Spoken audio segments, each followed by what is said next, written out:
Excellent Père, Père de toute bonté, Père de toute grâce, nous sommes tellement reconnaissants de venir ce soir dans ta présence. Nous te rendons grâce pour tout ce que tu as accompli en cette journée, pour tout ce qui s'est bien passé et pour ce qui s'est passé pas comme on l'aurait souhaité. Mais nous te rendons grâce pour toutes choses car tu nous dis dans ta parole de rendre grâce à Dieu en tout temps. Merci Père parce que nous pouvons véritablement nous rendre compte de ce que nous sommes le fruit de ta grâce. Nous n'avons rien mérité, nous n'avons pas mérité d'être là ce soir, nous n'avons pas mérité cette journée plus que quelqu'un d'autre, nous n'avons pas mérité la joie ou la paix ou le bonheur ou l'amour que nous avons pu ressentir, nous n'avons pas mérité les moments de convivialité que nous avons pu partager. Et je suis vraiment dans la reconnaissance ce soir et je voudrais prendre le temps de bénir le Seigneur pour la vie de cette personne, de cette femme, de cet homme qui me suit à travers cette chaîne Foi et Espérance. Je voudrais rendre grâce à Dieu. Peut-être qu'aujourd'hui, tu n'as pas eu la journée que tu aurais souhaité avoir. Je bénis le Seigneur et je lui demande, dans le nom de Jésus-Christ, je prie que le Seigneur véritablement te fasse du bien. Je prie que Dieu t'apporte la consolation. Je prie que Dieu t'apporte la paix, que Dieu trace le chemin pour toi, que Dieu continue de te transformer, que Dieu continue de t'enseigner, de t'édifier, que Dieu continue de se révéler à toi. Et au-delà de tout, je prie vraiment que tu aies cette communion avec le Saint-Esprit et que tu prennes conscience de l'amour que Dieu a pour toi. Parce que lorsque tu te rends compte et que tu prends conscience de l'amour que Dieu a pour toi, il y a certaines situations que tu regardes avec le regard de Dieu. Tu regardes à des situations et tu te dis, je sais que Dieu m'aime. Et que de cette situation, il y a un acte d'amour. Il y a une preuve d'amour de ce que Dieu ressent pour moi. Donc je commence à voir des situations de façon différente parce que je me dis dans chaque chose, je me dis mais il y a certainement un acte d'amour de Dieu parce que Dieu ne veut pas me faire du mal. Le désir de Dieu, ce n'est pas que je souffre. Le désir de Dieu, ce n'est pas que je me sente mal.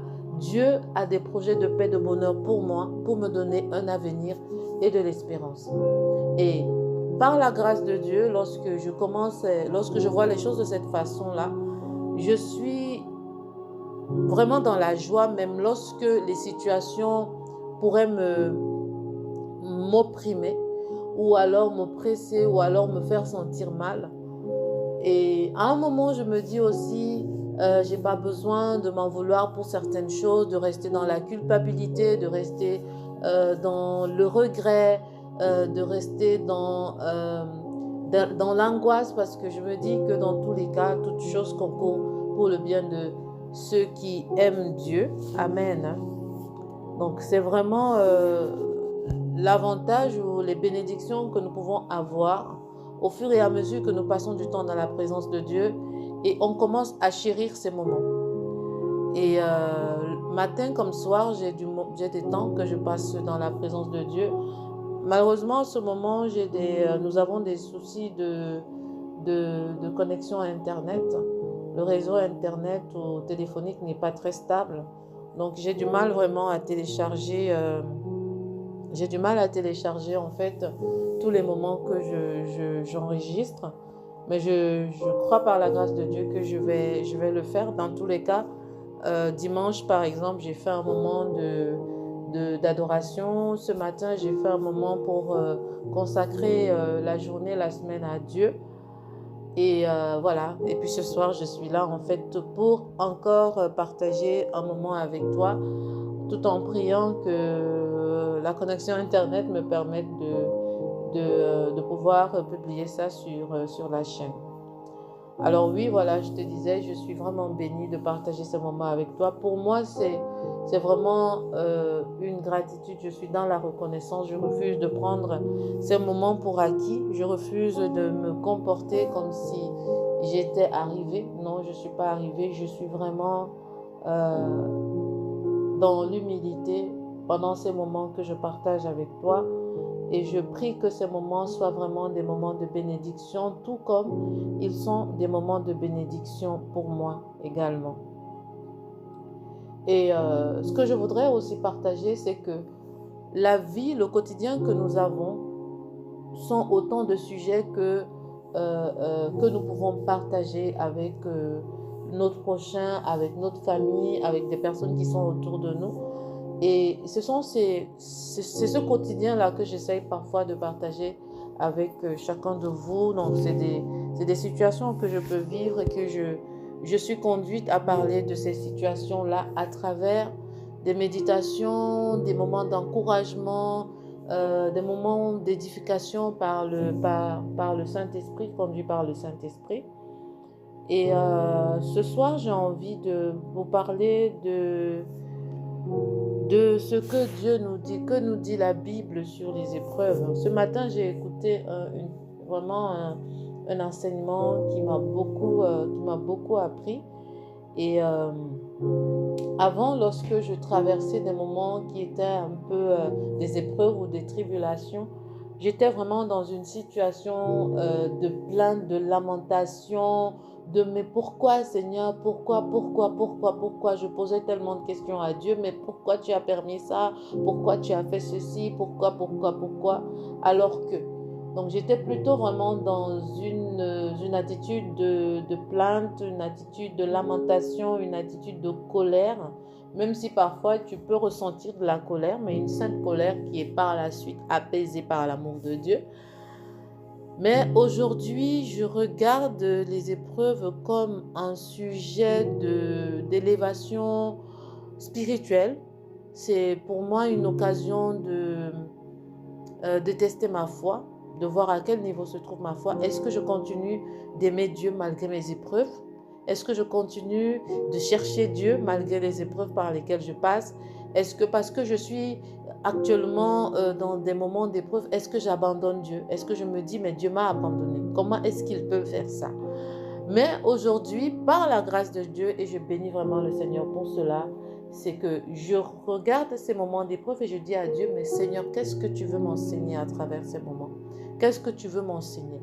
Parce que Dieu m'enseigne, Dieu m'apprend à travers tous ces moments que je passe, le Saint-Esprit m'enseigne, Dieu m'aime. Ça, c'est un fait.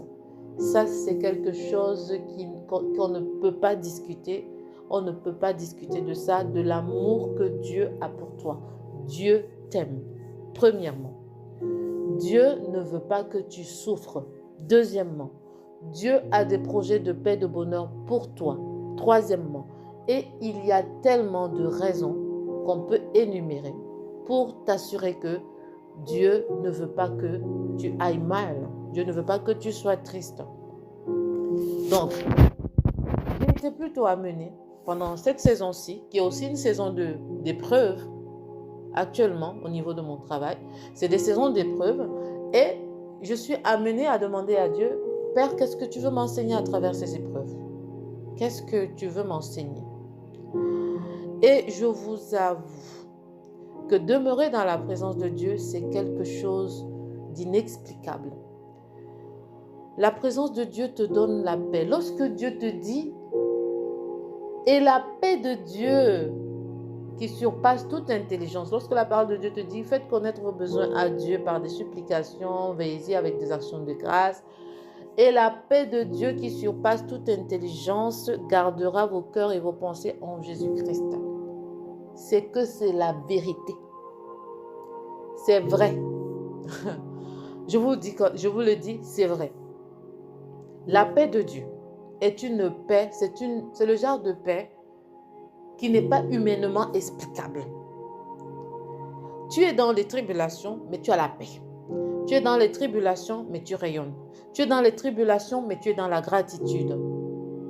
Parce que tu sais que de toutes les façons, c'est Dieu qui est le maître de toutes choses. Je ne connais pas de quoi est fait demain. Tout ce que je sais, c'est que demain appartient à Dieu. Et que dans sa parole, Dieu m'a dit, ne t'inquiète pas de demain parce que demain prendra soin de lui. Si Dieu nourrit les oiseaux du ciel, à combien plus forte raison, moi qui l'a fait à son image et selon sa ressemblance. La parole de Dieu est transformatrice. La parole de Dieu va t'amener à une dimension telle que tu vas voir la montagne, tu vas dire à la montagne de toutes les façons, je ne vais pas m'inquiéter parce que tu es là. Bon, je parle à cette montagne parce que j'ai l'autorité de parler à la montagne. Je prie par rapport aux épreuves par lesquelles je passe et Dieu me conduit à comment est-ce que je dois prier par rapport à ces épreuves-là. Et je suis remplie de la paix de Dieu. Mais ce soir, j'aimerais vraiment m'étendre sur le sujet que nous dit la parole de Dieu au sujet des épreuves. La Bible parle beaucoup des épreuves. Lorsque, il y a quelques années, je parlais des épreuves, je faisais la comparaison. Je comparais les épreuves de la vie aux épreuves qu'on a souvent lorsqu'on va aux épreuves scolaires ou aux épreuves académiques. Donc, je ne peux pas aller à un niveau supérieur si je ne fais pas d'épreuves. Je suis obligée de passer par la case épreuve. Je suis obligée de valider mes matières, d'avoir la moyenne. Sinon, je vais reprendre la classe. Donc, tant que je n'ai pas validé, je ne pourrai pas aller à un niveau supérieur, je ne pourrai pas aller à la classe supérieure. Donc, quand je fais le parallèle, l'épreuve m'amène à une dimension supérieure. L'épreuve, la Bible parle beaucoup des épreuves, en les présentant non comme des punitions. Je voudrais déjà qu'on retienne ça. L'épreuve n'est pas une punition. C'est pas Dieu m'a puni. Parce que je passe par une épreuve, Dieu m'a puni. Dieu ne m'a pas puni. La Bible nous dit que toute chose concourt pour le bien de ceux qui aiment Dieu. Les épreuves concourent pour ton bien. Même si, lorsqu'on regarde à ça, ça n'a pas l'air d'être une bénédiction, mais en réalité, il y a une bénédiction qui se cache derrière l'épreuve. Amen. Ce n'est pas une punition, mais ce sont des opportunités de croissance spirituelle. Tout à l'heure, je t'ai dit, épreuve, ça veut dire niveau supérieur. Donc, croissance, c'est une opportunité. Si tu commences à voir épreuve égale opportunité, il va avoir une transformation de ton intelligence, un renouvellement de ton intelligence. Épreuve est différent de punition. Épreuve ne veut pas dire punition, épreuve veut dire opportunité de croissance spirituelle. Dieu m'amène à un autre niveau. Je dois passer par la case épreuve. Ce sont des opportunités de purification, de dépendance accrue envers Dieu. Les épreuves, normalement, contrairement à ce qu'on a l'habitude de faire, l'épreuve, ce n'est pas pour m'éloigner de Dieu. Non, l'épreuve devrait me rapprocher davantage de Dieu. Je devrais davantage dépendre de lui dans l'épreuve. Je devrais davantage croire en lui dans cette épreuve. D'accord? Donc, j'aimerais te présenter quelques vérités bibliques essentielles à ce sujet. Nous allons prendre le premier verset. Le premier verset est tiré de Jean chapitre 16 dans son verset 33. Que nous dit la parole de Dieu? La parole de Dieu nous dit, « Vous aurez des tribulations dans le monde, mais prenez courage, j'ai vaincu le monde. » Vous aurez des tribulations, c'est indéniable, vous aurez des tribulations, mais prenez courage. Ne perdez pas courage, soyez courageux dans ces moments de tribulation, parce que dans tous les cas, Jésus-Christ a vaincu le monde. La victoire de Jésus-Christ sur le monde doit nous amener à prendre courage. Jésus nous avertit que les difficultés feront partie de la vie. Mais il nous appelle à garder courage.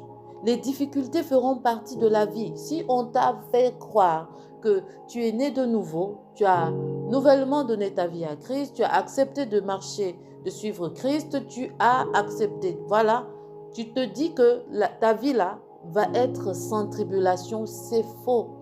Tu auras des tribulations, tu auras des difficultés, tu auras des épreuves. Mais garde courage parce que Jésus a déjà vaincu. Il n'y a rien de nouveau. Ce qui se passe aujourd'hui n'est que la retransmission. J'ai ma leader que j'appelle maman, elle dit toujours que c'est un différé du direct. Donc ce que je suis en train de vivre aujourd'hui, ce que tu vis aujourd'hui, en fait c'est un différé. C'est un différé, c'est pas quelque chose qui est nouveau, peut-être physiquement, dans le monde physique, c'est nouveau, mais spirituellement, j'ai déjà la victoire par rapport à cette situation. Et je dois proclamer la victoire parce que Dieu a dit qu'il va me donner la victoire. Il me donne la victoire, donc je dois proclamer cette victoire pour amener à manifestation les choses qui n'existaient pas à l'existence. Amen. Je dois amener à l'existence les choses qui n'existaient pas. Je dois les amener à l'existence. Amen. La parole de Dieu est juste, j'aime beaucoup. Deuxièmement, donc, premièrement, c'est que les épreuves sont inévitables. C'est inévitable. Deuxièmement, les épreuves produisent la maturité spirituelle. Amen. La parole de Dieu nous dit dans Jacques, chapitre 1, du verset 2 à 4. Mes frères, regardez comme un sujet de joie complète les diverses épreuves auxquelles vous pouvez être exposés, sachant que l'épreuve de votre foi produit la patience.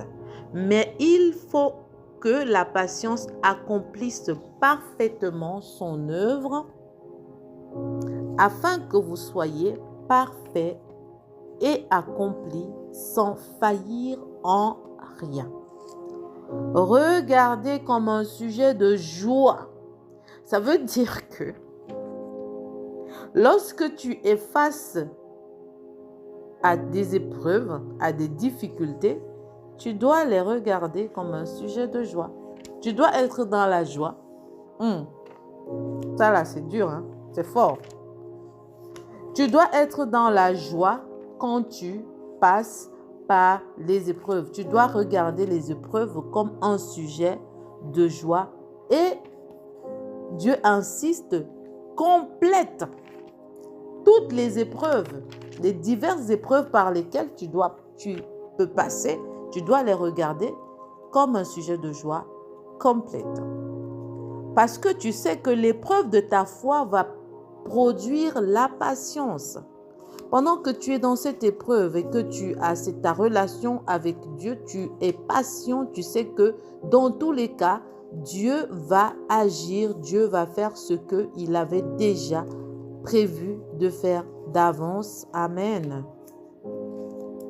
Donc, l'épreuve de ta foi va produire la patience, mais il faut que la patience accomplisse parfaitement son œuvre. Dans cette patience que tu as, ça ne doit pas être une patience qui est remplie de lamentation. Ce ne doit pas être une patience qui est remplie de colère. Ce ne doit pas être une patience qui est remplie de plaintes, de pourquoi, qu'est-ce que j'ai fait pour mériter ça.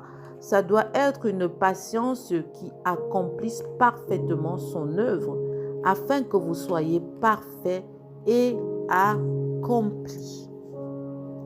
Les épreuves permettent le développement de la foi, de la persévérance et de la maturité. Ici, on a parlé de la maturité spirituelle. Amen.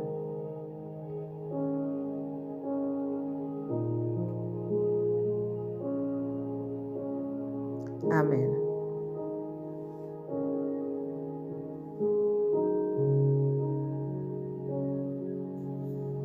Donc, d'une certaine façon, Dieu te dit, il faut que tu supportes l'épreuve avec joie.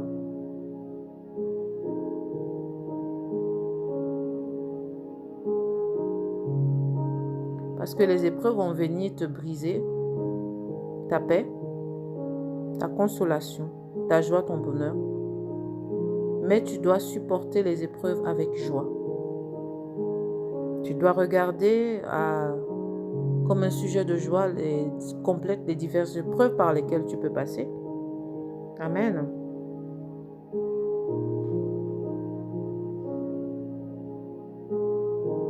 Parce que l'épreuve de ta foi va produire la patience, on va encore dire la persévérance.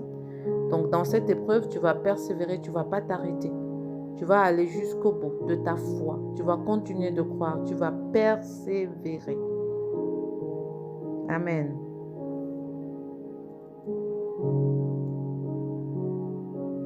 Donc au travers de l'épreuve, le chrétien apprend à supporter avec persévérance les souffrances qu'il endure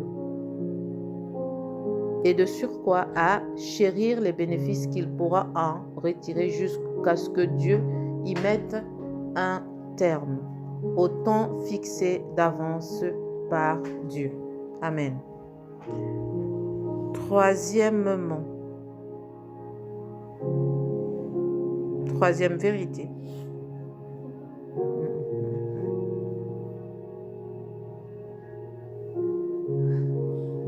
Troisième vérité, Dieu reste souverain dans l'épreuve.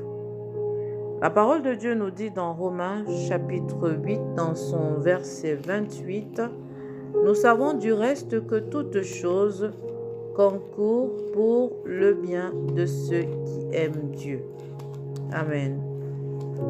Même dans la douleur, Dieu orchestre tout pour notre bien ultime.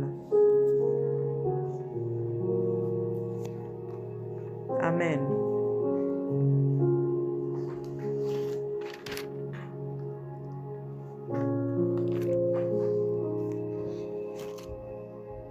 Amen. Donc, toutes choses.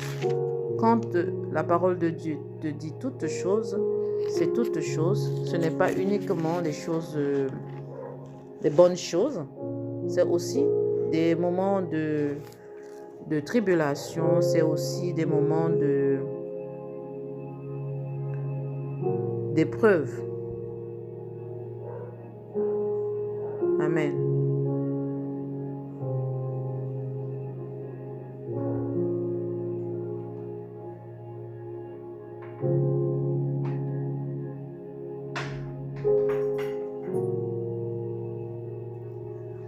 Quatrième vérité, les épreuves révèlent la foi authentique. Nous allons lire dans 1 Pierre, chapitre 1, du verset 6 au verset 7.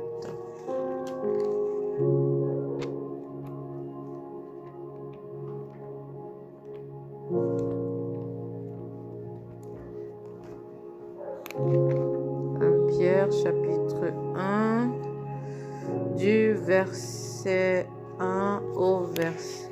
Chapitre 1, du verset 6 au verset 7.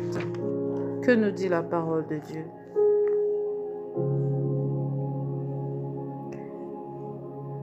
C'est là ce que fait votre joie. Quoique maintenant, puisqu'il le faut, vous soyez attristés pour un peu de temps par diverses épreuves, afin que l'épreuve de votre foi, plus précieuse que l'or périssable, qui cependant est éprouvé par le feu, ait pour résultat la louange, la gloire et l'honneur lorsque Jésus-Christ apparaîtra. Amen.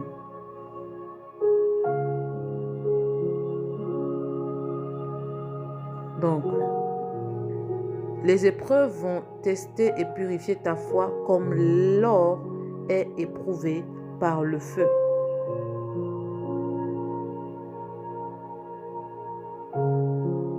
La Bible te dit, c'est là ce qui fait ta joie. C'est là ce qui fait ta joie. Ce terme renvoie au fait d'être extrêmement content, de jubiler avec exubérance. Cette sorte de joie n'est pas basée sur les circonstances changeantes et temporaires, mais désigne la joie qui naît d'une relation immuable et éternelle avec Dieu. Amen. Donc ici, Pierre établit un lien entre cette joie et l'assurance de l'héritage éternel qui nous est réservé. Donc, tu comprends que la joie, comme la parole de Dieu nous dit, la joie de l'Éternel est ma force. Donc, cette joie ne vient pas des circonstances, cette joie n'est pas liée aux épreuves, aux situations que je peux vivre, cette joie n'est pas liée forcément aux bénédictions, mais cette joie me vient du Seigneur. Donc, que je sois dans des moments d'épreuve ou dans des moments qui ne sont pas des moments d'épreuve, ma joie est là. J'ai cette joie.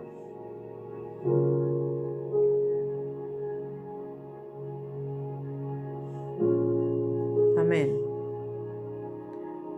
Cinquième vérité, Dieu donne la force et la consolation. Amen. Dieu nous donne la force et la consolation.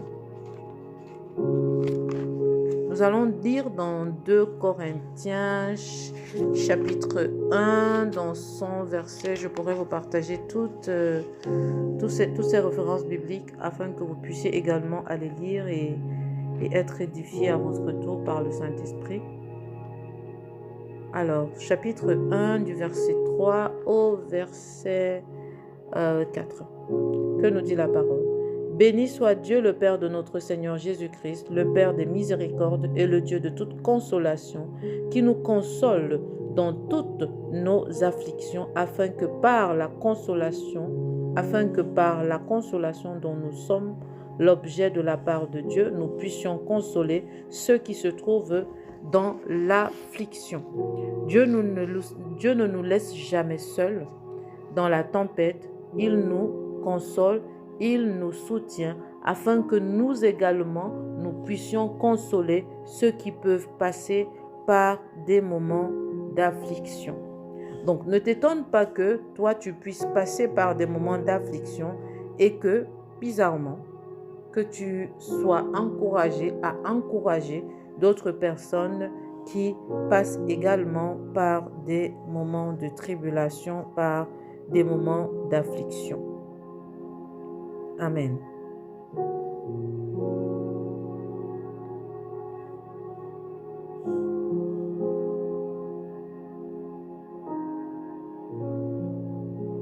Donc, dans ces moments de tribulation, dans ces moments d'affliction, Dieu va te fortifier, il va te donner du courage, il va te donner de la hardiesse, afin que tu sois aussi amené à apporter de la consolation à ceux qui passent par des afflictions.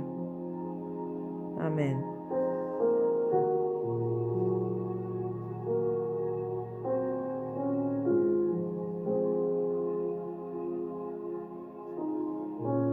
Sixième vérité, les épreuves ouvrent la porte à la gloire éternelle. Dans 2 Corinthiens chapitre 4 de verset 17, la parole de Dieu nous dit: car nos légères afflictions du moment présent produisent pour nous, au-delà de toute mesure, un poids éternel de gloire.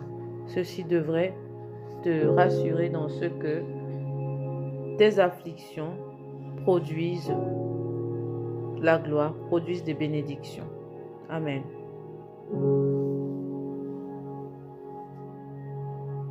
Donc, les épreuves te préparent quelque chose de bien plus grand que ce que tu peux voir aujourd'hui ou ce que tu peux vivre aujourd'hui.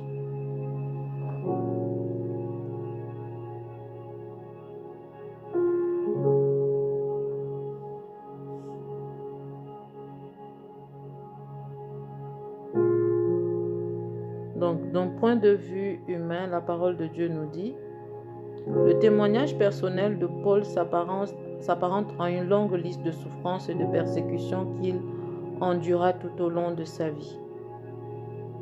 Un tel fardeau pourrait sembler insupportable, pourtant, Paul le considérait comme une bagatelle passagère.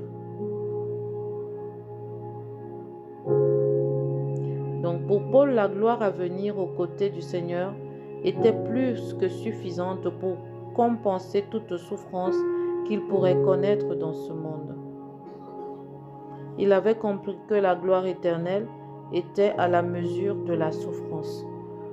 Donc, la dimension de l'épreuve par laquelle tu peux passer est également à la mesure de la gloire. Donc, la dimension, le niveau d'épreuve que tu peux vivre aujourd'hui traduit le niveau de gloire que Dieu prépare pour toi. Amen. 7e vérité, Christ a souffert avant nous. Dans Hébreux chapitre 4, dans son verset 15, la parole de Dieu nous dit « Car nous n'avons pas un souverain sacrificateur qui ne puisse se compatir à nos faiblesses. » Amen.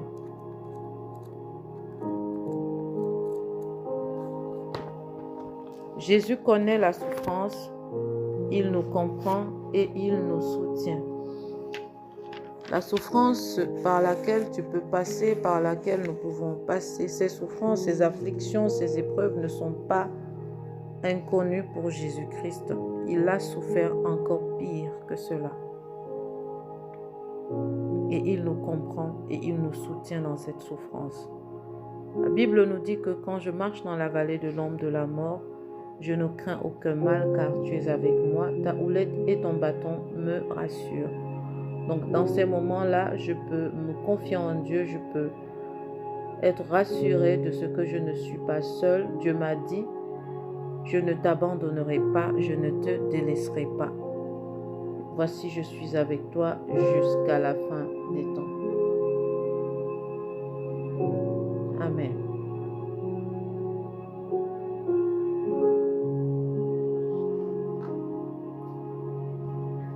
Quelques vérités que j'ai partagées juste pour que tu puisses davantage comprendre que les épreuves, bien qu'elles soient douloureuses, bien qu'elles puissent te faire sentir mal, c'est peut-être l'occasion pour toi de te rapprocher de Dieu, de laisser Dieu te parler à travers ces épreuves. Parce qu'il y a aussi une voix. Si jamais tu prends le temps de l'écouter, il y a une voix qui te parlera dans ces épreuves. Donc quand la tempête s'abat sur ta vie, quand les larmes coulent et que les réponses tardent, ton cœur peut crier « Pourquoi, Seigneur ?»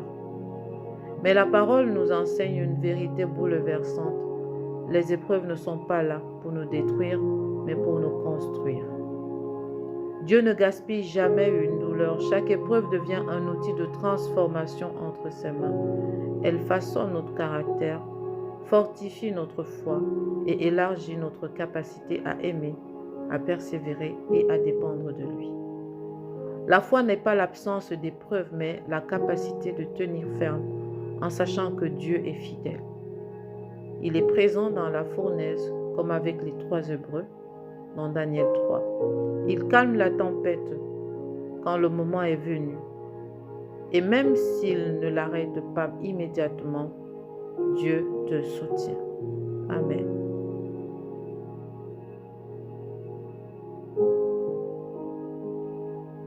Excellent Père, même si je ne comprends pas tout ce que je vis, je choisis de croire que tu es avec moi. Je déclare que cette saison produit en moi une foi plus profonde, une espérance plus forte, un cœur plus proche du tien. Je ne suis pas seul car tu marches avec moi et cette épreuve me conduira à une plus grande gloire. Alors à toi qui passes par des épreuves, des afflictions ou des tribulations, je prie que Dieu te fortifie. Je prie que Dieu te console. Je prie que Dieu te soutienne. Je prie que ces moments d'épreuve soient des moments de révélation, des moments de communion, d'intimité avec Dieu, des moments où tu restes dans le calme de la présence de Dieu et tu laisses cette voix te parler dans cette épreuve. Dieu parle, tantôt d'une façon, tantôt d'une autre. Et je prie que pendant que tu seras en train de méditer chaque parole, chaque verset biblique, que je te partagerai, que Dieu te parle profondément. Et n'hésite pas à venir me partager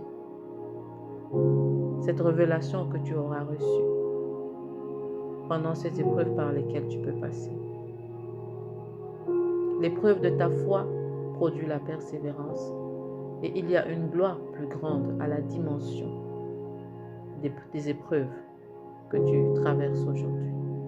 Et ces épreuves ne sont que pour un moment. Elles passeront et la gloire de Dieu apparaîtra. Sois fortifié, sois encouragé, car tu n'es pas seul. Dieu est là. Dieu te fortifie.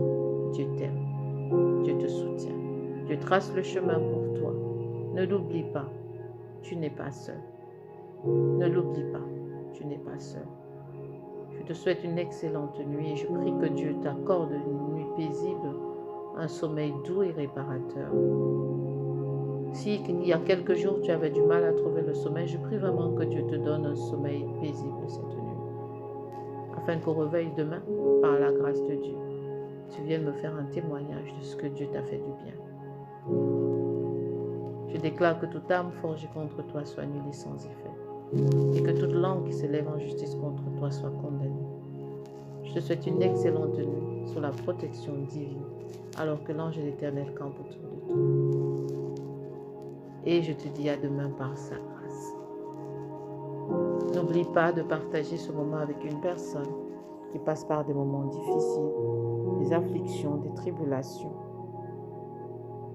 Et je t'invite à être également un instrument de bénédiction autour de toi. Que Dieu te bénisse abondamment pour ses actions.